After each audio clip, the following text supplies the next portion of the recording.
नमस्कार दोस्तों, मैं आज आपके लिए 158 लोकसभा सीटों का सर्वे लेकर आया हूं, जिसमें बिहार की 40 सीटें, महाराष्ट्र की 48 सीटें, वहीं पश्चिम बंगाल की 42 सीटें, वहीं कर्नाटक की 28 लोकसभा सीटें हैं।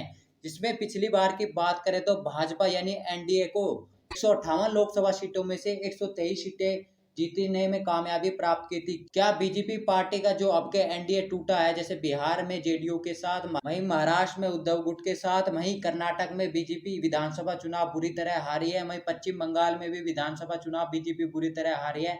तो इन चार राज्यों में बीजेपी पार्टी को कितनी लोकसभा सीटों का नुकसान होने वाला है कि इसका सीधा प्रभाव जो प्रधानमंत्री के बतौर पीएम के कैंडिडेट पर पड़ेगा। तो कौन से राज्य में कितनी सीटों का बीजेपी पार्टी को नुकसान होने वाला है। तो सबसे पहले राज्य की बात करें तो बिहार है। जिस प्रकार बिहार में बीजेपी ने जेडीयू के साथ मिलकर चुनाव लड़ा था और 40 में से 39 सीटें लगभग जीती थी।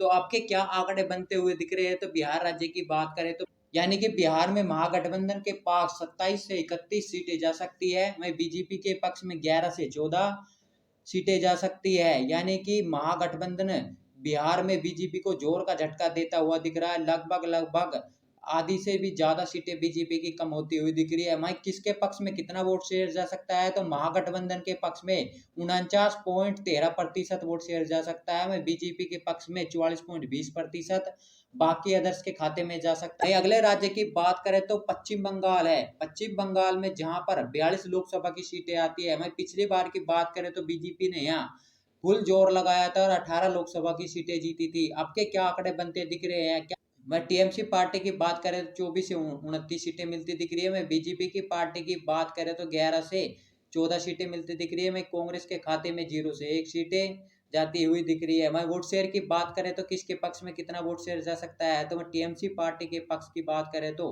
46.7% वोट शेयर जा सकता है। वहीं बीजेपी के पक्ष में 39.60% वोट शेयर जा सकता है। मैं कांग्रेस के पक्ष में 5%, बाकी सीपीएम अदर्स के खाते में जाता हुआ दिख रहा है। मैं अगले राज्य की बात करें तो महाराष्ट्र राज्य है, जहां पर 48 लोकसभा की सीटें आती है।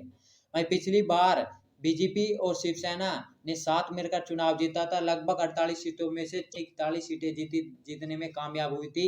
लेकिन 2024 के इलेक्शन में महाविकास आघाड़ी बन चुके हैं, यानी कि जैसे शिवसेना और एनसीपी पार्टी टूटी है, तो फिर भी क्या महाविकास आघाड़ी को बीजेपी हराने में सफल हो पाएगी महाराष्ट्र में। तो क्या आंकड़े बनते दिख रहे हैं। तो महाविकास आघाड़ी के पक्ष की बात करें तो 32 से 36 सीटें जा सकती है। वहीं बीजेपी के पक्ष में 14 से 18 सीटें जा सकती है। वहीं अदर्स को 0 से 1 सीटें मिलती हुई दिख रही है सर्वे के माने तो। वोट शेयर की बात करें तो किसके पक्ष में कितना वोट शेयर जा सकता है। तो महाविकास आघाड़ी के पक्ष में 47.70%, बीजेपी के पक्ष में 37.13%, में अदर्स के पक्ष में 15% वोट शेयर जा सकता है। वहीं अगले राज्य की बात करें तो अगला राज्य है कर्नाटक, जहां पर विधानसभा चुनाव में कांग्रेस पार्टी ने जोरदार जीत हासिल की थी।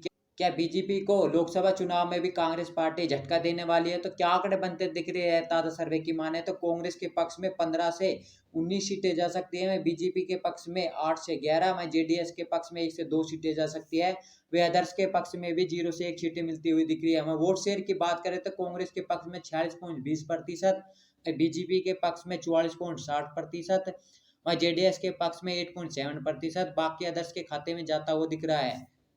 वहीं ताजा लोकसभा सर्वे की माने तो इन चारों राज्यों में जहां 158 लोकसभा की सीटें आती है, बीजेपी को 2024 में लगभग लगभग माने तो 60 से 70 सीटों का नुकसान होता दिख रहा है। जो तो बीजेपी के लिए 2024 की लड़ाई बहुत ही कांटे की होने वाली है, बहुत ही मुश्किल होने वाली है।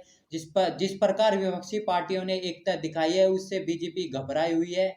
आपको क्या लगता है 158 लोकसभा सीटों पर बीजेपी को कितनी सीटों का नुकसान होने वाला है। जहां पिछली बार बीजेपी ने 158 लोकसभा सीटों में से 123 लोकसभा सीटें जीती थी। आपको आपको क्या लगता है बीजेपी को कितनी सीटों का नुकसान होने वाला है। तो कमेंट में अपनी राय देना ना भूले। जय हिंद, जय भारत, वंदे मातरम।